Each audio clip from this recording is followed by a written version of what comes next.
Hello dear students, मैं अर्चला चौहान।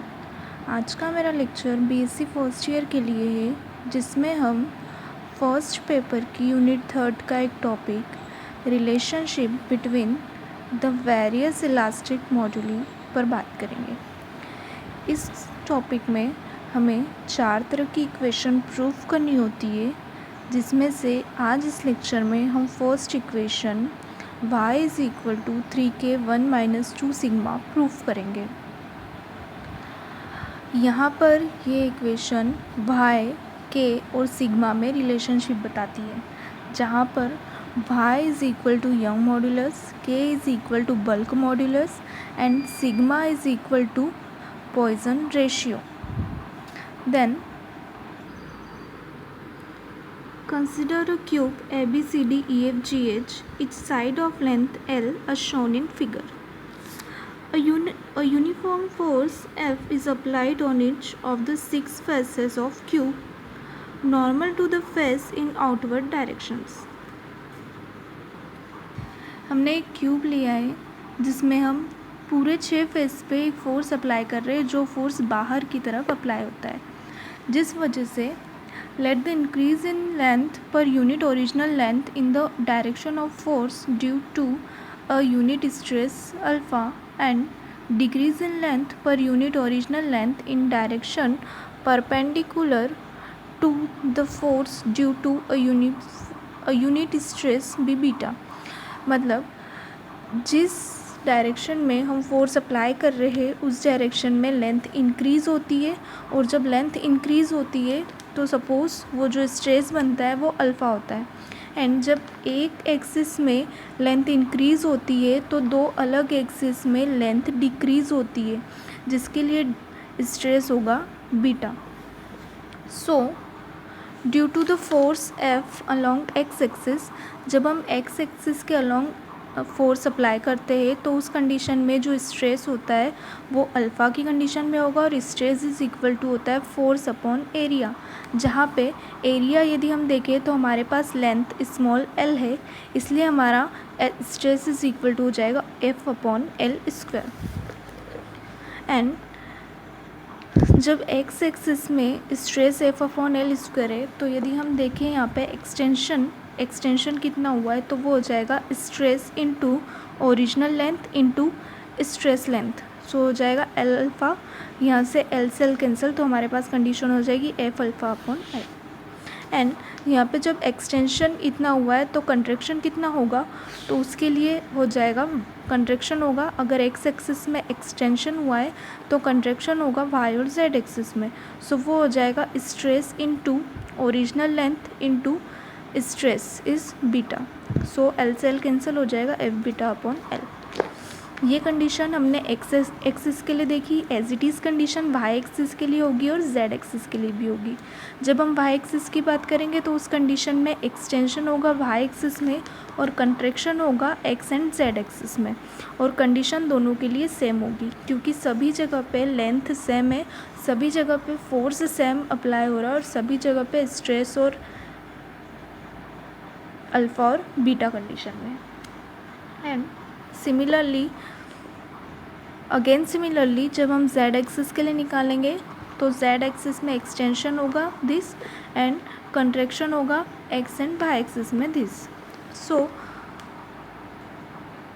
आगे हम देखें, if y is the Young modulus and sigma is the Poisson ratio of the material of the cube, then Young modulus is equal to y longitudinal stress upon longitudinal strain. So यहाँ पर हम longitudinal stress देखें तो वो हो जाएगा force by area, जो होगा F upon L square, and longitudinal strain यदि हम देखें तो उसकी कंडीशन होती है change in length upon original length. तो चेंज इन लेंथ यदि हम देखें तो एफ अल्फ़ा अपॉन एल और ओरिजिनल लेंथ एल।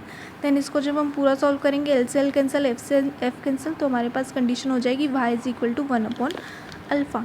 देन यहाँ से यदि हम अल्फ़ा की वैल्यू निकालें तो alpha is equal to 1 upon Y हम लिख सकते हैं, equation first. And according to Poisson ratio sigma is equal to lateral strain upon longitudinal strain. यहाँ पर लेटरल स्ट्रेन देखिए, मतलब जब डायमीटर डिक्रीज होता है तो यहाँ पे स्ट्रेस डिक्रीज स्ट्रेस हमारे पास बीटा है और लॉन्गिट्यूडनल स्ट्रेस हमारे पास अल्फ़ा है। तो बीटा अपॉन अल्फ़ा, यहाँ से यदि हम बीटा की वैल्यू निकालें तो हो जाएगी अल्फ़ा सिग्मा।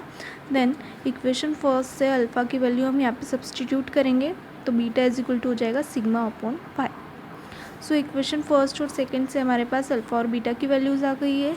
अब आगे हम कंसिडर करेंगे if the net increase in length along X Y and Z axis be E X E Y and E Z respectively, then यहाँ पे हम लेंथ में जो नेट इंक्रीज़ हो रहा है, मतलब लेंथ जितनी इंक्रीज़ हो रही है हम यहाँ पे नेट इंक्रीज़ निकालेंगे।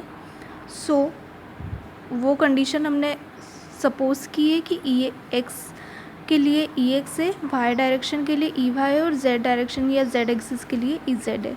सो सबसे फर्स्ट हम ई एक्स के लिए निकालेंगे। जब हम ई एक्स मतलब एक्स के लिए निकाल रहे तो एक्स डायरेक्शन में एक्सटेंशन हो रहा है, बाकी दो डायरेक्शन में कंट्रैक्शन हो रहा है, इसलिए हम इसको लिख सकते हैं F alpha upon L minus ये दो वाई और जेड डायरेक्शन के लिए जो लेंथ डिक्रीज़ हो रही है उसका स्ट्रेस है। सो जब इसको सॉल्व करेंगे तो हमारे पास वैल्यू हो जाएगी E X is equal to 1 upon F upon L alpha minus 2 beta.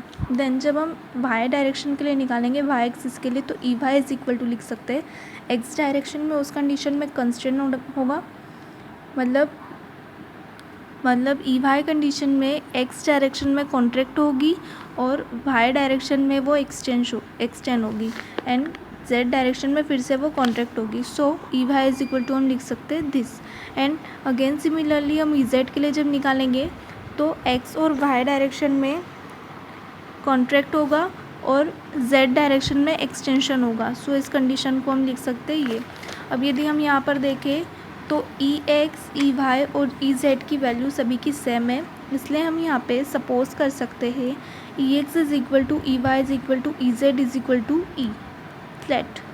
So E is equal to F upon L alpha minus 2 beta. Then alpha और बीटा की हमारे पास वैल्यू इक्वेशन फर्स्ट और इक्वेशन सेकंड से putting both values in this equation. So E is equal to हो जाएगा F upon L, alpha की value हमारे पास है 1 upon Y minus 2 as it is, beta की वैल्यू हमारे पास है सिग्मा अपॉन वाई। सो जब इसको पूरा ठीक अरेंज करेंगे तो ई इज इक्वल टू हो जाएगा F upon Y L 1 minus 2 sigma. Equation number third, thus the length of each side of the cube becomes L plus E, hence final volume of cube is equal to L plus E cube।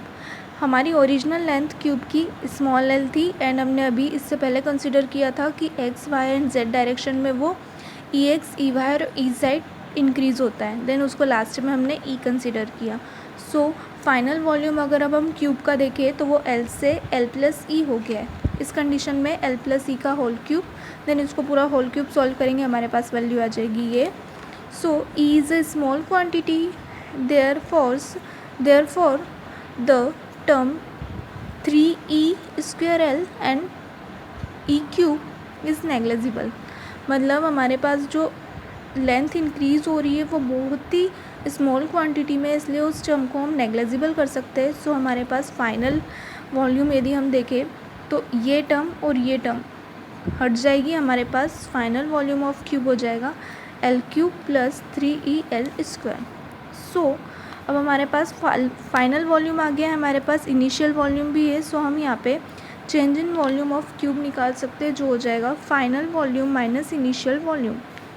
So final volume में हमारे पास L cube plus 3e_l square minus initial volume, first length हमारे पास L थी so volume हो जाएगा L cube, then L cube से L cube cancel, ये टर्म हो जाएगी 3e_l स्क्वायर। देन हमारे पास अब चेंज इन वॉल्यूम आ गया है और हमारे पास ओरिजिनल वॉल्यूम भी है। सो यहाँ से हम वॉल्यूम स्ट्रेंथ निकाल सकते हैं जिसका फॉर्मूला होता है change in volume upon original volume. तो change in volume 3e_l square, original volume L cube, so L square से एल क्यूब कैंसिल, ये कंडीशन हो जाएगी 3e/l। सो अब हमारे पास इक्वेशन थर्ड से ई की वैल्यू है। सो हम volume strength is equal to 3/l as it is और ई की वैल्यू रख दी ये। देन हम जब इसको अरेंज करेंगे तो volume strain is equal to आ जाएगा दिस। अब हमारे पास वॉल्यूम स्ट्रेन निकल आई, हमारे पास वॉल्यूम स्ट्रेस भी है। देन इन दोनों कंडीशन से हम निकाल सकते हैं bulk modulus. So if K is the bulk modulus of the material of cube, then bulk modulus is equal to volume stress upon volume strain. So दोनों की वैल्यूज़ पुट करी, यहाँ से जो भी चीज़ें कैंसिल हो रही है उसको कैंसिल किया, K is equal to this, and यहाँ से हम इसे लिख सकते हैं y is equal to 3k1 - 2 sigma, जो हमें प्रूफ करना था। आई होप आपको ये लेक्चर समझ में आया होगा कि ये इक्वेशन हमने किस तरह से प्रूव की है। अगर आपको लेक्चर अच्छा लगे तो प्लीज़ लाइक और शेयर ज़रूर कीजिएगा। Thank you.